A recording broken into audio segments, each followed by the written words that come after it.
다 같이 묵상 기도 드리심으로 주의 예배를 시작하겠습니다. 만군의 여호와여 주의 장막 어찌 그리 사랑스러운지요. 내 영혼이 여호와의 궁경을 사모하여 수약하며 내 마음과 육체가 살아계신 하나님께 부어진나이다. 나의 왕 나의 하나님 만군의 여호와여 주의 제전에서 참새도 채집을 얻고 제비도 새끼들 부은 자를 얻었나이다. 주의 집에 사는 자들은 복이 있나니 그들이 항상 주를 찬송하리이다. 아멘. 주님의 헤아릴 수 없는 은혜가 아니면 어떻게 저희들이 이 자리에 나와 아버지께 예배자로 설 수가 있었겠습니까? 저희들이 이 자리에 예배자로 서기까지 주님의 헤아릴 수 없는 은혜와 은총과 사랑과 용서와 자비가 물붓듯이 저희들에게 부어졌기에 오늘 이렇게 저희들이 예배자로 주님 앞에 섰사옵니다. 그럼에도 불구하고 이 시간 이 자리에서조차도 주님의 은혜의 고작에 저희들이 쌓여서 주 앞에 나아가오니 주여 저희들의 이 예배를 받아 주시옵소서. 마음과 정성과 뜻과 다 쏟아부어서 예배하는 그러한 시간이 되게 하여 주시옵소서. 염려와 걱정과 근심으로 저희들의 마음이 많이 둔해지고 부디어졌습니다. 성령께서 함께 역사해 주셔서 저희들의 마음이 민감해지게 해 주시고 저희들의 마음이 온전히 주님만을 생각하는 복된 시간이 되게 하여 주옵소서. 성령님께 온전히 예배를 의탁하옵고 예수 그리스도의 이름으로 기도하옵나이다. 아멘. 찬송가 3장입니다.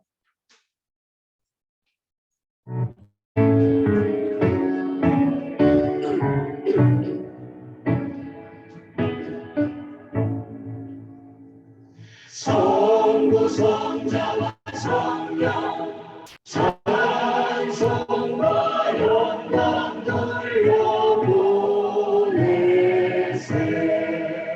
태초로 지금까지 또 영원 무궁토록 성삼위께 영광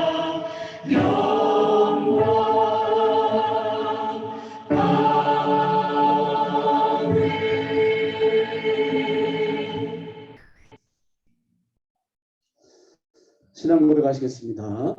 전능하사 천지를 만드신 하나님의 보좌를 위하여서 그 아들 우리 주 예수 그리스도를 사랑하니 이를 성령으로 다하사 동정녀 마리아에게 하시고 본디오 빌라도에게 고난을 받으사 십자가에 못 박혀 죽으시고 장사한 뒤 사흘 만에 죽은 자 가운데서 다시 살아나시며 하늘에 오르사 전능하신 하나님 우편에 앉아 계시다가 저리로서 산자와 죽은 자를 심판하러 오시리라.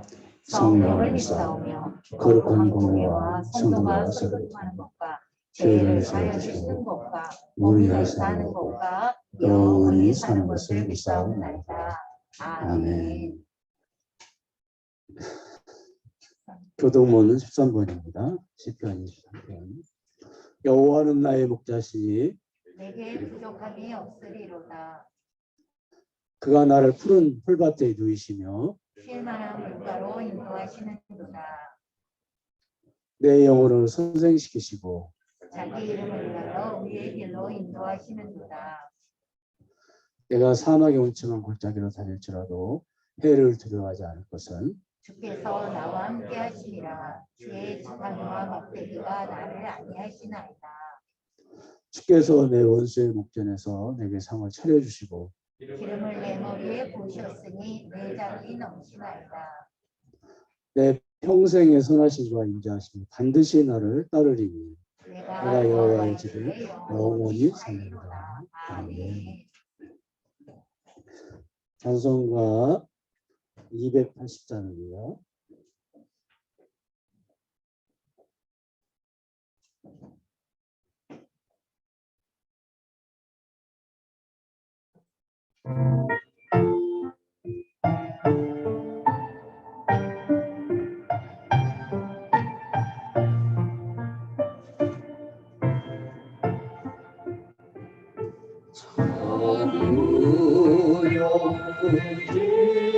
없소서 손들고 우리가 주 나를 면하시면 어디 가리까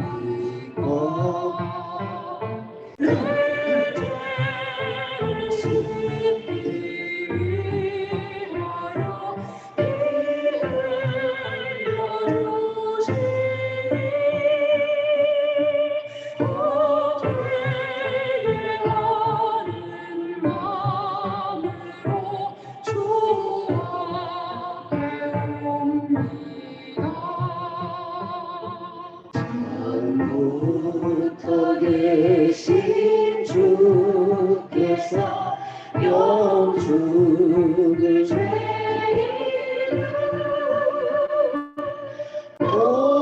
보혈로 구해 주시니 그 사랑하는데 내 죄를 씻기 위하여 피 흘려 주시니 곧 회개하는 마음으로 주 앞에 옵니다.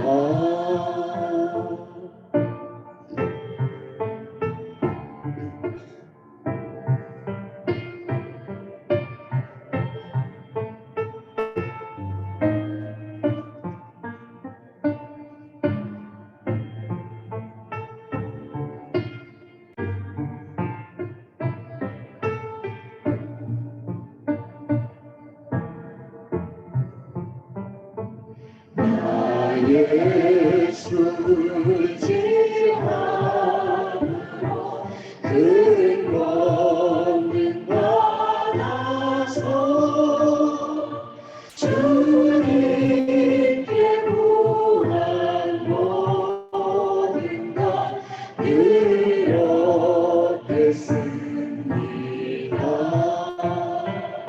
내 죄를 씻기 위하여 피 흘려 주시니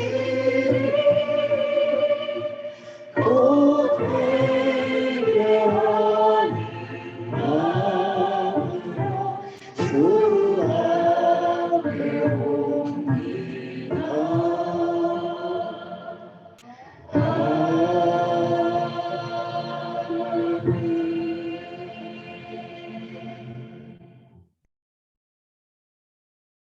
기도드리겠습니다. 하나님을 의지하지 않고는 단 하루도 단 1초도 살아갈 수 없는 연약한 존재들이 저희들이었는데, 그래서 주님이 저희들을 은혜 주셔서 구원하여 주시고 은혜 주셔서 날마다 먹고 마시고 호흡할 수 있도록 해주셨는데, 그 은혜를 저희들이 망각하고 저희들이 이 세상의 주인이 되어서 저희들이 인생을 경영하며 살았습니다. 또한 저희들이 때로 어떤 것들이 되어지지 않을 때 염려하며 걱정하며 마치 하나님이 안 계신 것처럼 그렇게 살았습니다. 조금이라도 무엇을 의지할 것이 있으면 그것을 의지하고 그것을 바라보고 그리고 든든한 마음을 가지고 살았음을 지금 고백합니다. 저희들을 용서하시고 불쌍히 여겨 주시옵소서. 죽어가는 영혼들을 바라보라고 귀한 눈을 주셨는데 이 눈으로 종교적인 것을 바라보았습니다. 늘 말씀을 묵상하고 이웃을 사랑하라고 이 소중한 마음을 주셨지만 이 마음속에 미움과 원망과 불평과 그리고 여러 가지 불신앙적인 것들을 담고 살았습니다. 주님, 또한 저희들에게 봉사하라고 손과 발을 주셨건만, 그리고 말씀을 증거하라고 입술을 주셨건만, 저희들이 다른 곳에다가 손과 발을 사용하고 입술을 사용했음을 시간 저희들이 고백합니다. 저희들을 붙잡아 주시고 이제 주님이 주신 귀한 것들을 주의 영광을 위해서 사용하며 살아가는 저희들이 되게 하여 주시옵소서. 그것들을 위해서 저희들 깨어 기도하게 하여 주시옵시고 또 그 일을 저희 감당하는데 필요한 것들을 주님께서 채워주시기를 간절히 원합니다. 특별히 코로나 전국을 통해서 무엇보다도 건강의 은혜가 은혜 중에 참으로 큰 은혜라고 하는 것을 깨닫게 되었습니다.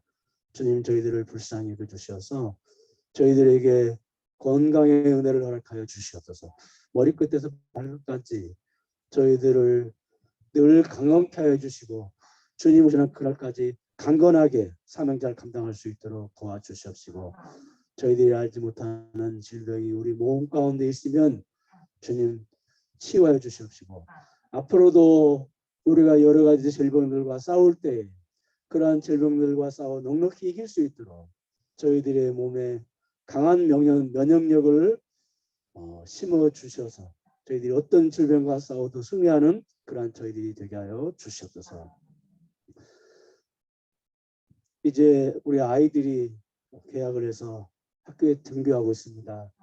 주님 감염병으로부터 안전하게 지켜주시옵시고 우리 아이들이 건강하고 안전하게 등하교를 할 수 있도록 주여 은총을 베풀어 주시옵소서. 또한 저희들 가정을 기억하여 주시옵소서. 기도 제목이 있습니까? 주님 그 기도 제목을 기억하시고 응답하여 주시옵소서.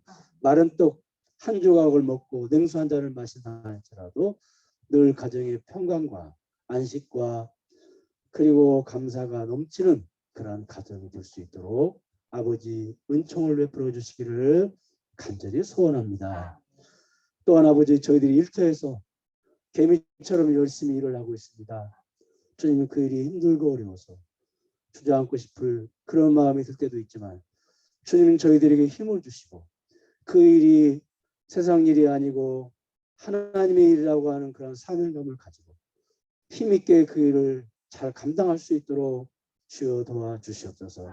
일을 통해서 얻는 기쁨보다 일 자체를 즐거워하고 일 자체를 기뻐하고 일 자체 때문에 행복해하는 그러한 저희들이 될 수 있도록 아버지 은혜를 내려주시기를 소원합니다.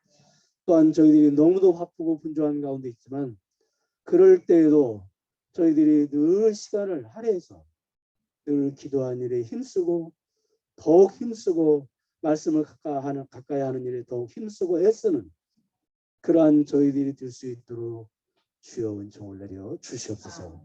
이 시간에도 말씀을 볼 수 있는 눈을 주시고 말씀을 들을 수 있는 귀를 주시고 말씀을 담을 수 있는 어린아 같은 마음을 저희들에게 허락하여 주실 줄 믿사옵고 모든 말씀을 예수 그리스도의 이름으로 기도하옵나이다. 아멘. 하나님 말씀은 고린도서 12장 1절에서 10절 말씀까지 우리 한 절씩 교독하시겠습니다. 무익 하나만 내가 부득불 자랑하노니 주의 환상과 계시를 말하리라. 내가 그리스도 안에 있는 한 사람을 아노니 그는 14년 전에 셋째 하늘에 이끌렸다. 그가 몸 안에 있었는지 몸 밖에 있었는지 나는 모르거니와 하나님은 아시니까. 내가 이런 사람을 아노니 그가 몸 안에 있었는지 몸 밖에 있었는지 나는 모르거니와 하나님은 아시느니라. 그가 낙원으로 이끌려가서 말로 표현할 수 없는 말을 들었으니 사람이 가히 읽지 못할 말이로다.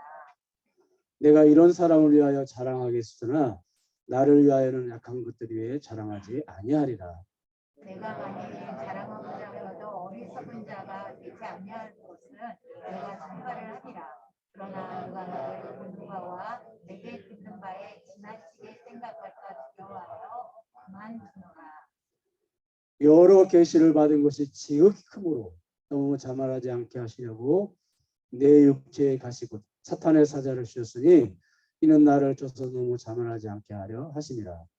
이것이 내게서 떠나가게 하기 위하여 내가 3번 주께 간구하였더니 나에게 이르기를 내 은혜가 내게 족하도다. 이는 내 능력이 약한 데서 온전하여지니라 하신지라. 그러므로 도리어 크게 기뻐함으로 나의 여러 약한 것들에 대하여 자랑하니 이는 그리스도의 능력이 내게 머물게 하려 함이라. 그러므로 내가 그리스도를 위하여 약한 것들과 능력과 궁핍과 박해와 공고를 기뻐하노니 이는 내가 약한 그때에 강함이라. 아멘. 사람은 누구나 강한 사람, 능력 있는 사람이 되기를 원합니다. 무능하다, 약하다 하는 소리를 듣고 좋아하는 사람은 아무도 없습니다. 약해 보인다는 소리를 들었을 때 약하다고 해준 것에 대해서 고마워하는 사람은 없습니다. 저도 초등학교 동창들을 생각을 해보면 이름이 기억나는 친구들보다는 기억나지 않는 친구들이 많고 얼굴이 기억나는 친구들보다는 얼굴이 기억나지 않는 친구들이 많습니다. 그런데 지금도 얼굴과 이름이 뚜렷하게 기억나는 친구가 있는데 그 친구가 저에게 암흑의 달이 너는 새 달이야. 네, 그런 말을 저한테 그게 너무 상처가 돼서 지금도 이름과 얼굴을 잊지 않고 있습니다. 이처럼 사람은 누구나 약하다는 말을 싫어합니다. 그리고 상처를 받습니다. 왜 그렇습니까? 사람들은 누구나 인정받고 싶죠. 그렇죠? 그런데 체력이 약하면 운동을 못하거나 병에 걸리기도 쉽고 실력이 약하면 성적이나 성과를 내기도 힘이 듭니다. 오늘 본문 7절에 보니까 여러 계시를 받은 것이 지극히 크다고 바울이 고백을 합니다. 2절을 보면 바울이 한 사람을 안다고 했는데 그 한 사람은 다른 사람이 아니라 바울 자신을 말합니다. 바울이 낙원으로 올라가게 되었는데 산채로 올라갔는지 아니면 정신만 올라가는지 모른다고 했는데 1절을 보면 환상과 계시를 말한다고 이렇게 바울이 고백을 한 걸 보면 아마 환상을 본 것이 분명하지 않나 생각이 듭니다. 낙원으로 이끌려가서 예수님께 직접 계시의 말씀을 바울이 들었다는 것입니다. 그런데 그 내용의 4절을 보니까 그 말이 얼마나 신비하고 놀라운 말인지 인간의 언어로 가히 표현할 수 없을 정도다. 그러니까 한마디로 그가 받은 계시는 너무도 큰 겁니다. 아담의 후손이 받은 계시 중에 최고로 큰 계시를 하나님께 바울은 받은 것입니다. 한마디로 바울은 그 누구와도 감히 비교할 수 없는 놀라운 능력을 하나님께로부터 특별히 받은 것입니다. 여러분, 사람이 이렇게 되면 어떻게 됩니까? 교만하게 됩니다. 그 교만이 하늘을 찌르게 됩니다. 요즘 서점에 내가 본 천국이라는 주제의 책들이 얼마나 많습니까? 정말 천국을 다녀왔는지 다녀오지 않았는지는 본인과 하나님만을 아십니다. 그런데 천국에서 본 것에 대해서 책을 내기도 하고 전국교회를 다니면서 부흥집회를 하기도 합니다. 사람은 주께로부터 작은 은혜만 받아도 교만해집니다. 기도하다 작은 소리만 들어도 교만하고 꿈만 꾸어도 교만해집니다. 받은 것도 없는데 받은 것처럼 꾸며서 가정에서 교만해지는 것이 사람입니다. 그런데 바울은 사람이 아닙니까? 바울도 역시 우리와 같은 사람입니다. 그러므로 바울도 얼마든지 교만해질 수가 있습니다. 그래서 하나님께서 바울이 교만해지지 않도록 어떻게 하셨습니까?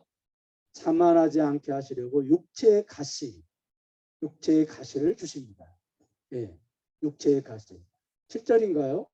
예, 거기 보면은 육체의 가시를 하나님께서 주셨다. 이렇게 바울이 고백을 합니다. 본문에 보면은 바울이 육체의 가시라는 표현을 사용을 했는데 이 손발에 작은 가시가 박혀도 무척 괴롭죠. 뽑아보면은 참 별것도 아닌데 그게 가시로 몸에 박혀 있을 때는 참 괴롭습니다. 근데 본문의 가시는 원어에 보면 손톱 밑에 작은 가시가 아니고 말뚝, 송곳 그런 뜻이 있습니다. 한번 따라하겠습니다. 말뚝, 송곳. 그러니까 바울은 자신의 몸에 송곳이나 말뚝이 박혀 있었다는 것입니다. 그러니 얼마나 고통이 심하겠습니까? 그렇다면 바울의 가시는 무엇일까요? 심각한 시각 장애를 가정하는 학자들도 있고 또 일부입니다만은 간질이라고 주장하는 학자들이 있습니다. 간질이라고 주장하는 학자들이 그 이유가 왜 간질이라고 주장하느냐, 두 가지가 있습니다. 한 가지는 바울이 질병을 그냥 질병이라고 하지 않고 사단의 사자라는 표현을 사용했다는 것입니다. 바울은 평소에 질병을 그냥 질병이라는 표현을 사용합니다. 디모데전서 5장 23절에 보니까 이제부터는 물만 마시지 말고 내 유장과 자주 나는 병을 위하여, 그렇죠? 여기 보니까 자주 나는 병을, 병이라는 단어를 썼지 사탄의 사자라는 단어를 쓰지 않았다는 겁니다. 그런데 바울은 자신의 병을 사탄의 사자라고 표현을 한 것입니다. 왜 그랬을까요? 바울이 편지를 기록할 때는 이 수신자들의 문화권에서 수신자들이 이해할 수 있는 표현을 사용을 합니다. 그러니까 바울이 병을 사탄의 사자라는 표현을 사용한 것은 수신자들이 그 병이 무슨 병이다 이렇게 알아들을 수 있는 것입니다. 그 병을 그 병이구나 이렇게 알아들을 수 있는 겁니다. 우리는 이게 무슨 말인지 이해를 못 해가지고 이 사탄의 사자라는 이 해석이 수십 가지 수백 가지가 나와요. 근데 수신자들은 적어도 바울이 내 몸에 사탄의 사자를 하나님 주셨다 그러면 그게 무슨 병이다 하고 알아들었다는 겁니다. 그러면 그 병이 무슨 병이냐면 당시 문화권에서는 간질 아시죠? 간질을 사탄이 주는 병이라고 그렇게 이해하고 있었습니다. 그러니까 수신자들은 바울이 나에게 사탄의 사자가 있다 그러면 간질 이렇게 알아들었던 것입니다. 이해했던 것입니다. 갈라디아서 4장 14절을 보니까 우리 같이 한번 읽겠습니다. 시작. 너희를 시험하는 것이 내 입지에 있으되 이것을 너희가 업신여기지도 아니하며. 자, 당시 바울이 가진 질병을 업신여기지도 않았다. 갈라디아 교인들이. 그러면 이게 무슨 말입니까? 당시 바울이 가진 질병이 업신여김을 받은 질병이었다는 거잖아요. 그렇죠? 근데 여러분 시각장애를 가진 사람을 업신여깁니까? 우리가? 그냥 우리 문화권에서도 봐도 시각장애. 안경을 끼신 분들은 다 시각장애가 이제 뭐 크거나 작은 차이뿐이지 있는 거잖아요. 그러면 우리가 안경 꼈다고 무시합니까? 그건 아니거든요. 그러니까 설교자가 업신여김을 받을 병이 무엇이냐? 그건 간질이라는 거예요. 왜냐하면 설교하다가 거품 물고 쓰러지고 일어나서 설교를 하면 이게 말씀에 집중이 되겠습니까? 될 리가 없죠. 은혜가 되겠습니까? 아니 무슨 자기 병도 못 고치면서 무슨 사역을 한다고 그래? 그러면서 은혜가 안 되는 거죠. 그리고 또 한 가지 바울이 간질이라는 그 설 중에 한 가지는 바울의 전담 의사 누가가 늘 바울과 동행했다는 것입니다. 당시 환자 전담 의사가 환자가 동행을 한 질병은 간질뿐이었습니다. 왜냐하면 간질은 언제 어느 때 쓰러져서 위급 상황이 발생할지 모르기 때문에 의사가 늘 환자 곁에 머물러 있었습니다. 그러니까 의사 누가가 바울 곁에 늘 머물러 있었던 이유도 바울이 간질을 앓고 있었기 때문이라는 주장이에요. 아무튼 심각한 시각장애를 가지고 있던 간질을 가지고 있던 가시로 주어진 질병은 바울 개인에게도 그것이 엄청난 고통이었다. 복음을 전하는 일에 있어서도 말로 표현할 수 없는 심각한 장애 요인이 되었던 것은 분명합니다. 그렇잖아요. 시각장애를 가졌던 간질이 되었던 복음 전파자에게 이 두 가지 질병은 심각한 걸림돌이 된 것은 분명합니다. 그래서 바울은 8절에 보니까 이 가시를 뽑아달라고 주님께 3번을 기도를 합니다. 3번. 같이 읽겠습니다. 시작. 이것이 내게서 떠나가게 하기 위하여 내가 3번 주께 간구하였다. 여러분 이 짧은 구절 속에 많은 질문이 있어요. 우리가 많은 질문을 할 수가 있어요. 3번 기도를 했다. 하루에 3번 기도를 했다는 말인가? 이런 질문도 할 수가 있고, 아니면 3일 동안 기도했다는 말인가? 오늘 기도하고 내일 기도하고 모레 기도했다는 말인가? 아니면 1년에 한 번씩 3년 동안 기도했다는 말인가? 많은 질문. 왜냐하면 답이 없잖아요. 내가 며칠 만에 한 번씩 3번 기도했다 이런 답이 없잖아요. 그러니까 수많은 질문을 우리가 던질 수가 있고요. 그리고 또 왜 3번을 기도했느냐는 거죠. 한 번 기도했더니 응답이 안 되고, 2번 기도를 했더니 응답이 안 되고, 3번째 기도를 했더니 그때 응답이 되어서 3번을 기도했는가?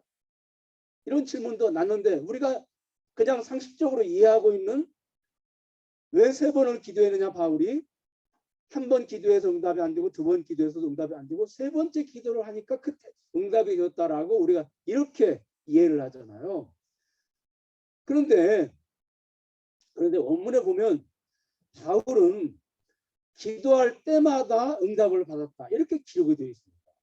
따라하겠습니다. 기도할 때마다 응답을 받았다. 그러니까 바울이 3번 기도해서 3번 다 응답을 받은 거예요. 그 응답의 내용이 뭐냐면 9절, 내 은혜가 내게 족하다. 이게 응답의 내용이에요. 따라하겠습니다. 내 은혜가 내게 족하다. 내 은혜가 내게 족하다. 이게 응답의 내용이에요. 나머지 뒤에 이제 그 내용들은 바울이 깨달은 걸 해석해 놓은 거고요. 하나님께서 바울에게 응답의 내용으로 들려주신 것은 내 은혜가 내게 족하다. 그러니까 너에게 만족할 만한 은혜로, 이게 너에게 넘치는 은혜로 가시가 주어진 것이다. 이게 가시가 그냥 은혜가 아니라 족하다, 그 말은 충분히 만족할 만한 은혜다 그 뜻이에요. 그러니까 가시를 뽑아줄 이유가 없어지는 거죠. 그게 은혜가 아니면, 그것도 불만족한 은혜라면 뽑아주실 건데, 그게 너무너무 만족한 은혜, 그냥 충분히 만족한 은혜예요. 그러니까 충분히 만족할 만한 은혜로 하나님이 가시를 주신 거예요. 그러니까 뽑아주실 이유가 없는 것이죠. 바울은 기도할 때마다 이 응답을 받은 거예요. 첫 번째, 기도할 때도 이 응답 받고, 2번째 기도할 때도 이 응답을 받고, 3번째 동일한 응답을 받은 겁니다. 그렇다면 응답을 받았는데 왜 같은 내용의 기도를 3번 반복해서 했을까요? 우선 우리는 인간적인 면에서 바울의 모습을 보게 됩니다. 그러니까 이게 무슨 말이냐면, 얼마나 그 가시가 바울을 고통스럽게 했으면 응답을 받고도 또 기도를 반복했을까? 반복되는 기도를 통해서 정말로 하나님의 마음, 하나님을 설득시켜 보려는 바울의 인간적인 모습을 우리가 여기서 보게 됩니다. 사실 바울은 몸 안에 박힌 가시 말고도 수많은 몸 밖에 가시들이 있었어요. 근데 10절을 보니까 약한 것들과, 그렇죠? 여기 보니까 약한 것들과 능욕과 궁핍과 박해와 공고, 그렇죠? 이게 다 몸 밖에 있는 가시들이에요. 그 다음에 고린도후서 11장 23절을 보니까 옥에 갇히는 일, 그 다음에 수없이 매를 맞고 여러 번 죽을 뻔하고, 또 27절을 보면 수고하고 애쓰고 줄이고 목마르고 춥고 헐벗었다고 고백을 합니다. 바울은 이처럼 몸 안의 가시와 몸 밖의 가시로 인해서 말할 수 없는 고통을 당하고 있는 거예요, 지금. 그래서 바울은 너무 고통스러워서 몸 안의 가시라도 제거시켜 달라고 그것도 3번이나 기도를 드리고 응답을 받고도 또 기도를 드린 거예요. 또한 바울이 3번이나 기도를 드린 이유가 뭐냐면요, 이게 제일 중요한 원인이에요. 사실은 이게 뭐냐면요, 그 구절을 보면은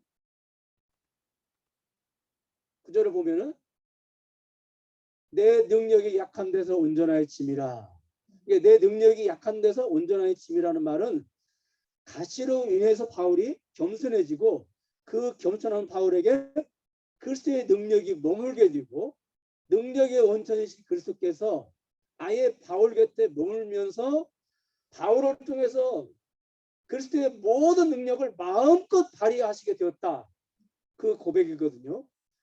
그 결과 바울이 이제 약한 그때 강하게 된다고 하는 걸 깨닫게 된 거죠. 자, 보세요, 여러분. 이게 이제 바울의 깨달음이에요. 바울이 기도를 통해서 깨달은 거예요. 응답 대신에 이런 깨달음을 얻게 된 거죠. 자, 여러분 보세요.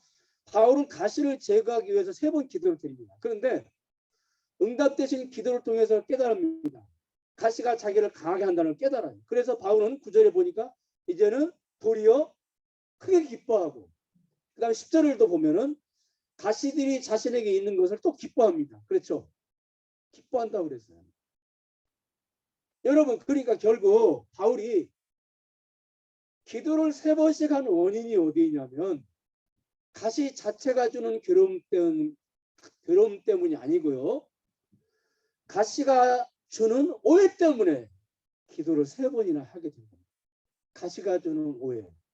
그러니까 깨닫지 못했기 때문에 3번 기도를 합니다. 깨닫지 못했기 때문에. 바울은 가시에 대한 오해 때문에 기뻐하지 못하고 슬퍼하고 괴로워한 거예요. 그런데 오해가 풀리니까, 가시를 왜 주셨는지 그것에 대한 오해가 풀리니까 바울은 크게 기뻐하고 또한 기뻐하게 됩니다. 오해가 풀리기 전에는 너무너무 고통스럽고 괴로운 것이, 그 문제가 오해가 풀리고 나니까 깨닫게 되니까 그것이 기뻐하고 기뻐하는 것으로 바뀐 겁니다.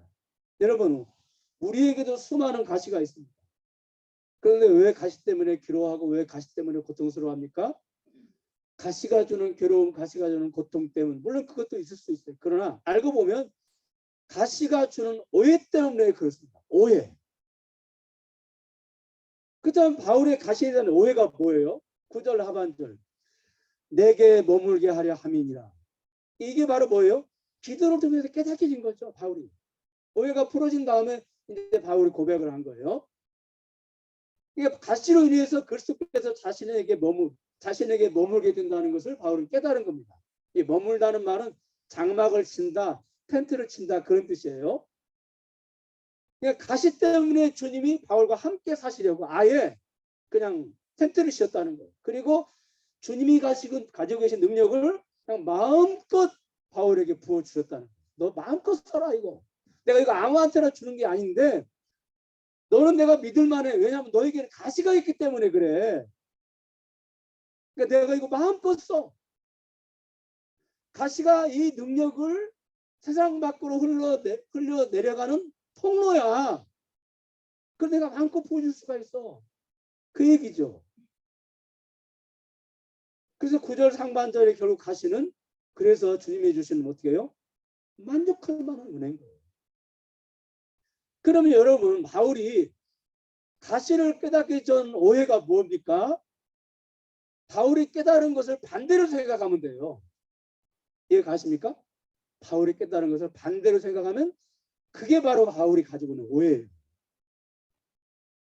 처음부터 가시가 주신 것이 그 원인이 무엇인지를 깨달았으면 바울이 기도할 리가 없잖아요. 3번씩이나 그것도. 그렇잖아요.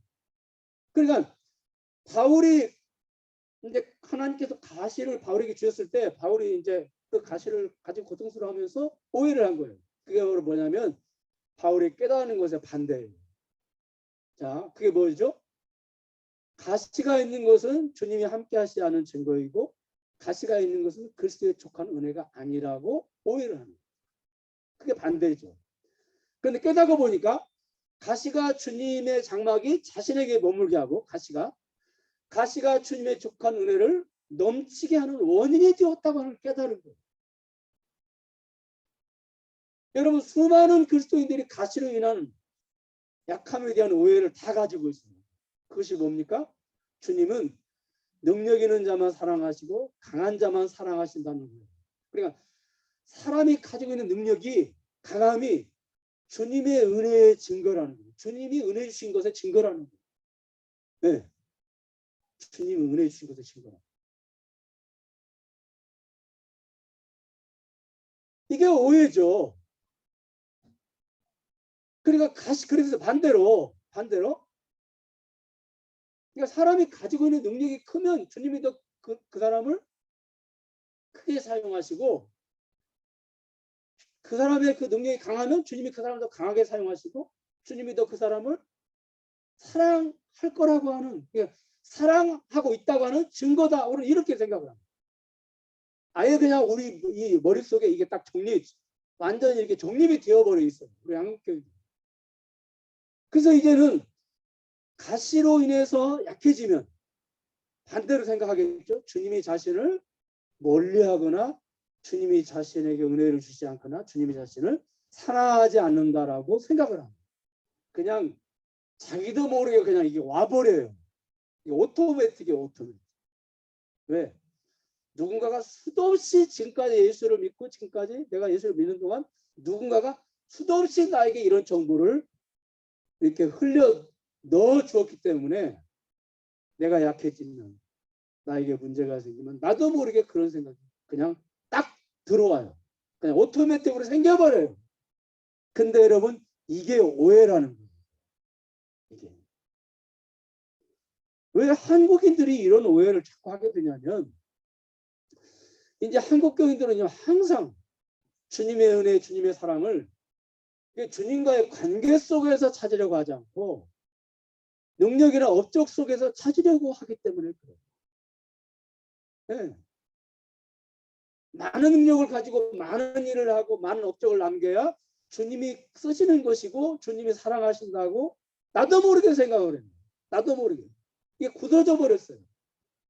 그러나 여러분 꼭 기억하시기 바랍니다. 제가 지금 지난 시간에도 그 설교를 했고 지난 시간에도 비슷한 주제의 내용을 설교했는데 주님이 우리에게 원하시는 것, 주님이 우리에게 바라시는 것, 주님이 우리를 사랑하시는 것은 관계를 통해서 사랑하신다는 거예요. 우리와 주님과 관계가 가까워지고 우리와 주님과 관계가 깊어지고 이게 친밀해지는 것이 주님이 우리에게 간절히 원하는 것이고 주님이 우리에게 바라는 소원인 것이고 우리가 그렇게 되면 그것이 바로 주님이 우리에게 은혜를 주었다는 증거고 주님이 우리를 사랑하신다는 증거라고 하는 거예요. 업적과는 상관없이.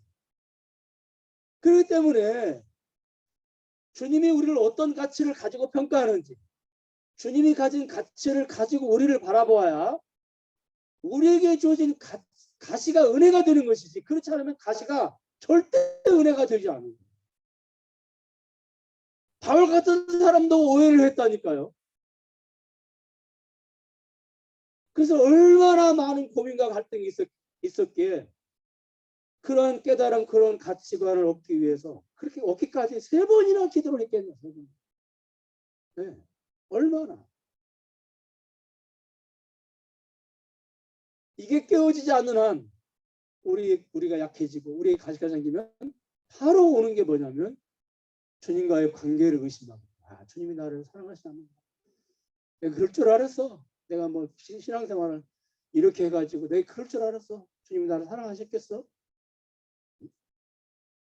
우리는 자신을 예수 믿을 때만 그리스도께서 나를 위해서 하나님이 나를 구원하시려고 내어주신 것에 감격하고 고마워해요. 그 뒤부터는 이제는 항상 내가 하나님께 뭘 얼마나 했지? 얼마나 기도했지? 얼마나 드렸지? 얼마나 많은 업적을 남겼지? 이 통로를 통해서 하나님과의 관계를 계산해요. 심지어 어떤 경우는 나 이러다가 구원도 못 받을지 몰라. 이렇게까지. 이게 무슨 기독교입니까, 여러분? 이거 기독교도 아니에요. 네. 그런다니까요. 나도 모르게. 그래서 열심히 교회에서 신앙생활 열심히 하는 분을 보면 어떻게 해요? 하나님은 저 권사님 사랑하실 거야. 항상 자기하고 비교해. 나는 그러면 나는 이렇게. 그래서 한 대 맞지. 여러분 기억하십시오. 우리가 어떤 가치관을 가지고 자기를 평가하는지 거기에 따라서 가시가 은혜가 되기도 하고 가시가 은혜가 안 되기도 하고 가시를 오해하는 건 다 우리의 그릇된 가치관 때문입니다. 이 가치관이 바뀌지 않으면 평생 동안 가시를 오해하며 살 수밖에 없을 것입니다. 그렇다면 여러분 가시가 왜 주님과의 관계를 가까워지게 하고 주님과의 관계가 깊어지게 하고 주님을 사랑하게 하는 것입니까? 오늘 보면 주님이 바울에게 가시를 주신 목적에서 그 답을 얻을 수 있습니다. 7절에 보니까 가시가 7절 자 한번 같이 읽겠습니다. 시작. 여러 계시를 받은 것이 지극히 크므로 너무 자만하지 않게 하시고 여기까지만 읽겠습니다. 이게 보니까 여기 뭐 자만, 자고 구 번역 성경에 자고 이렇게 번역이 되어 있는데 자고라고 하는 건 스스로 교만한 겁니다. 스스로. 그러니까 스스로 교만하지 않게 하시려고 가시를 주셨다는 겁니다. 그러니까 가시가 하는 역할이 뭐예요? 교만하지 않고 겸손하게 하는 거죠. 가시는. 그렇다면 여러분 왜 겸손히 주님과의 관계를 가까이 하고 왜 주님과의 관계를 친밀하게 하고 깊어지게 하는 것일까요? 왜 겸손이? 이 사실을 깨닫기 위해서는 겸손이 무엇인지를 알아야 돼요. 겸손이. 그러니까 도덕적이고 윤리적인 겸손 말고 기독교에서 말하는 겸손이 뭔지를 알아야 된다니까요. 우리가 그냥 상식적으로 알고 있는 겸손 그런 거 말고 기독교에서 말하는 겸손이 뭔지. 여러분 이 기독교에서 말하는 겸손이 뭔지를 알려면 겸손의 반대말인 교만이 뭔지를 알아야 돼요. 교만이 뭔지를 알면은 겸손이 뭔지를 그냥 자동으로 알게 돼 있어요.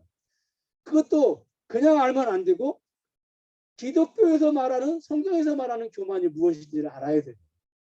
여러분 성경에서 말하는 교만이 무엇입니까? 신명기 32장 15절을 보니까요. 우리 같이 한번 읽겠습니다. 시작. 그런데 여수른이 기름짐에 발로 찼도다. 내가 살찌고 비교하고 연택함에 자기를 지으신 하나님을 버리고 자기를 구원하신 반석을 업신여겼다. 자, 여기 여수른은 이스라엘 백성들을 말해요. 자, 주의 백성들이 하나님을 발로 차고 하나님을 버리고 하나님을 업신여기는 것, 이것이 바로 교만이에요. 따라하겠습니다. 하나님을 발로 차고 버리고 업신여기는 것, 이것이 교만이에요. 한마디로 교만이 뭐냐면 하나님을 멀리하는 거예요. 기독교에서 말하는 교만. 그리고 하나님을 사랑하거나 공경하거나 존중하는 것이 아니라 하나님을 업신여기는 거예요. 무시하는 거예요. 그러니까 하나님과의 관계가 멀어지고 하나님과의 관계가 단절되고 하나님과의 관계가 파괴된 상태, 이 상태를 교만이라고 그래요. 성경에서 말하는 교만. 그럼 여러분 아까 겸손은 교만의 반대말이라고 그랬잖아요. 그러면 겸손이 뭘까요? 다른 게 아니죠. 하나님과의 관계가 가까워지고 하나님과의 관계가 깊어지고 하나님과의 관계가 친밀해지는 것, 이게 바로 겸손이에요. 여러분 주님이 우리에게 바라시는 것, 주님이 우리에게 소원하시는 것, 주님이 우리에게 간절히 원하시는 게 뭐냐면 바로 이 모습이에요. 이 모습. 그러니까 그 이유와 환경이 어떠하든 사람이 이런 모습으로 서 있으면 그 사람의 인생은 성공한 거예요. 또 이런 모습으로 서 있지 않으면 실패한 거예요. 그런데 여러분 사람을 이런 모습으로 서 있게 하는 것이 가시예요. 우리는 가시는 찾고 막 바울을 크게 쓰셔서 막 바울을 능력 있는 사역자로 가시가 쓰게 하셨다, 이것만 생각하잖아. 아니에요. 그 전에 바울이 그런 사역자로 쓰임 받기 전에 어떤 관계를 맺고 있었기 때문에 그게 결과적으로 나타났다는 거거든요. 이해 가세요? 여기서 중요한 것은 열매가 아니고 먼저 관계예요. 가시가 그리스도와 바울로 하여금 그런 관계를 맺게 했더라. 네, 가시가. 그게 바로 뭐예요? 철저하게 그런 가시들 때문에 바울이 겸손해졌는데 그 겸손이 뭐냐면 철저하게 주님만을 완전히 의지하고 신뢰하고, 네. 주님이 장막을 쳤잖아. 장막. 그런 표현을 나 너고 여기서 살겠다. 장막을 쳤어.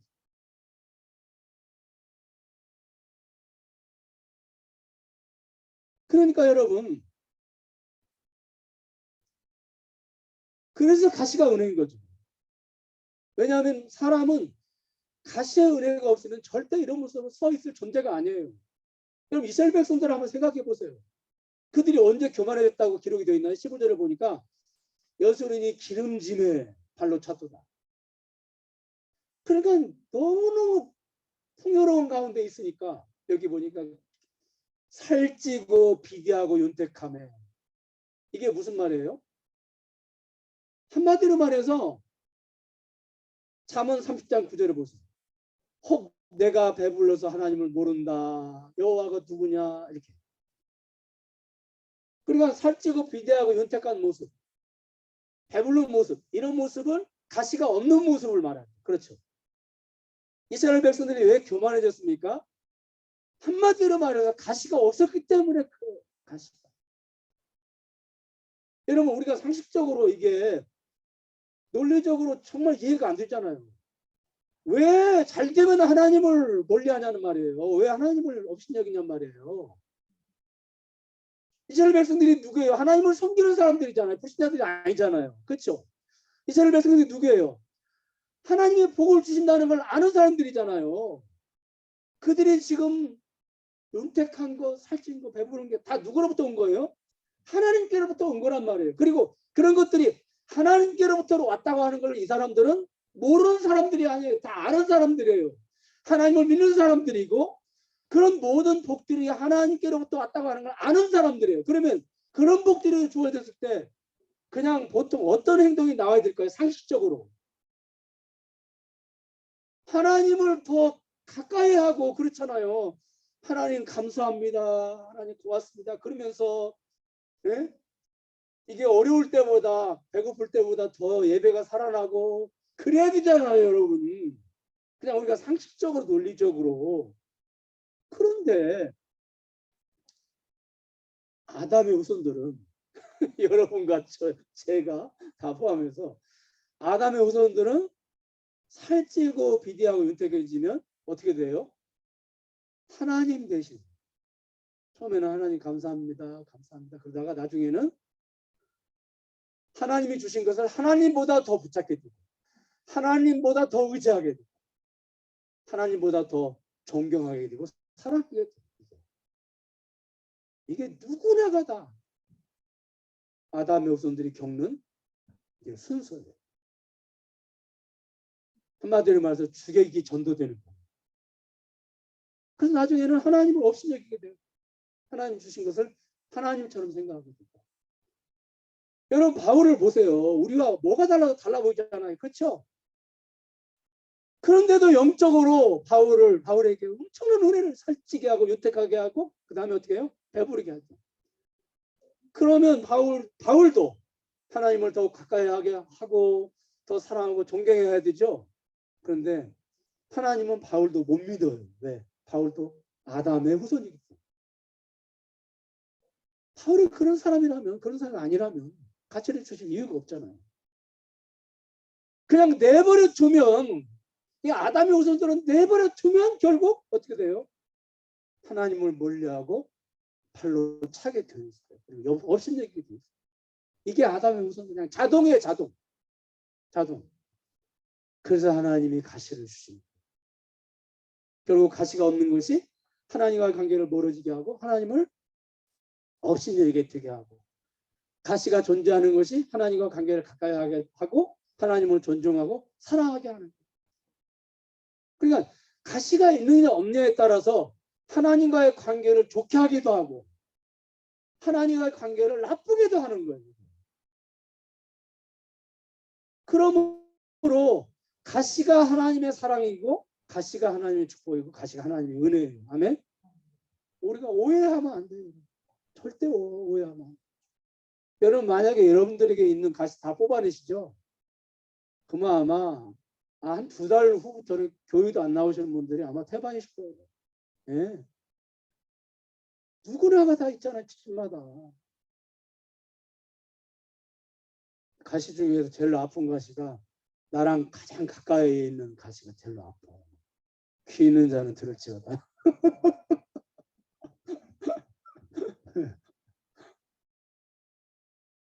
자, 가시와 관련 두 번째 오해가 뭐예요? 우리가 약하면 하나님이 우리를 사용하시지 않을 거라. 그러니까 우리가 약하면 하나님의 우리를 불쌍히 여기시고 우리를 뭐 사랑하실 수는 있지만 그렇지만 우리를 사용하시지는 않을 것이라는 오해예요. 이것도 두 번째 오해. 또 사용하시기는 해도 크게 사용하지는 않을 것이라고 하는 오해예요. 그래서 바울도 가시를 뽑아달라고 기도를 합니다. 뽑아달라는 말은요, 강하게 해달라는 말이죠. 왜 강하게 해달라는 말이에요? 약하면 하나님께 쓰임받지 못한다. 약하면 하나님께 크게 쓰임받지 못한다. 이게 바울의 두 번째 오해입니다. 여러분, 그런데 여러분 보세요. 그런데 이게 바울이 이거 외에도 엄청난 뭐 가시들이 많이 있었죠. 특별히 이제 시각장애 갈라디아 6장 11절을 보면 시각장애가 있었던 걸 우리가 보게 되고 그냥 큰 글자로 마지막 부분만 사인을 한 거예요. 그리고 전부 대피를 한 거예요. 불러주고 누가 쓴 거죠. 네. 그 정도로 눈이 안 좋았던.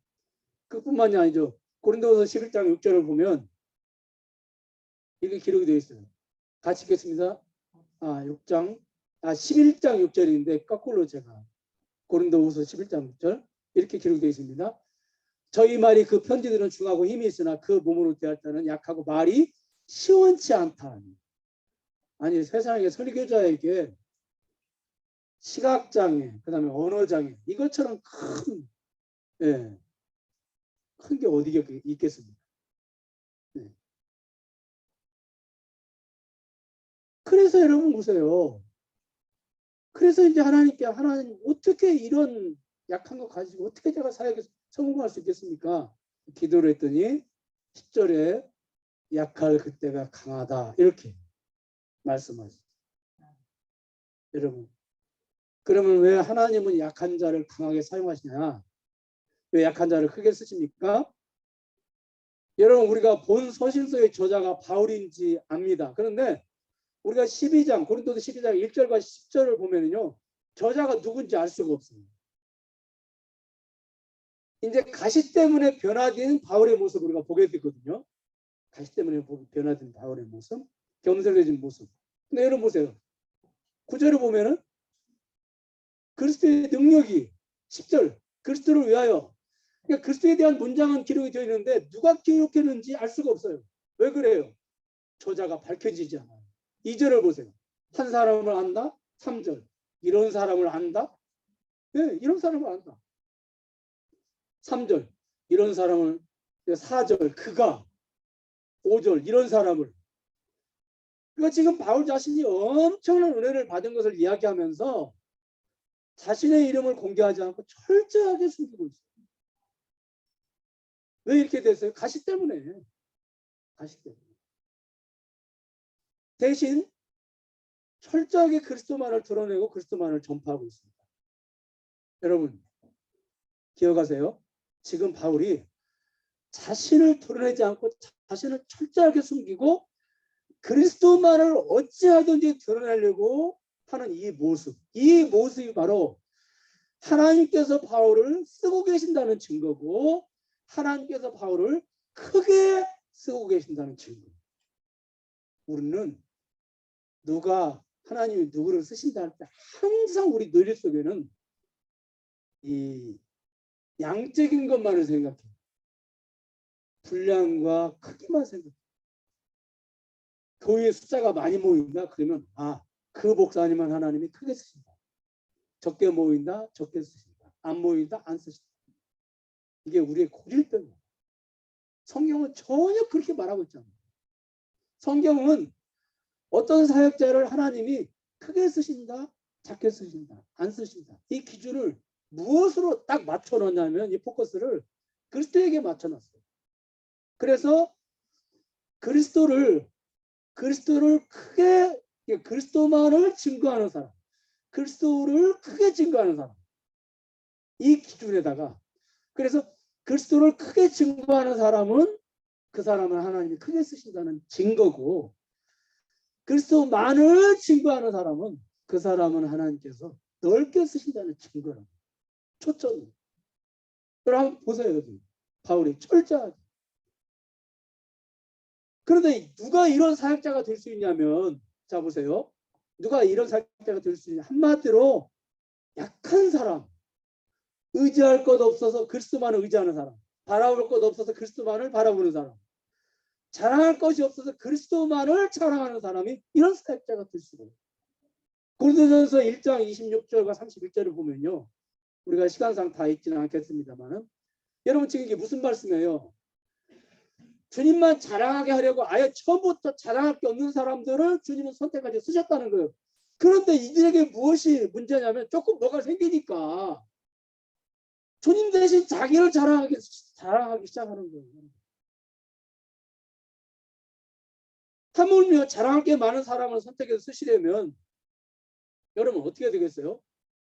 그걸 다 그 자랑할 것, 의지할 것을 다 없애셔야 돼요. 그걸 뽑아내는 것은, 그러니까 자랑할 게 많은 것을 뽑아내는 것은 가시밖에 없다니까. 여러분 모세가, 그러니까 여러분 보세요. 자랑할 게 많은 사람들은요 쓰시기가 그만큼 힘들어요. 하나님. 자랑할 게 없는 사람들은 쓰시기가 쉬워요. 왜?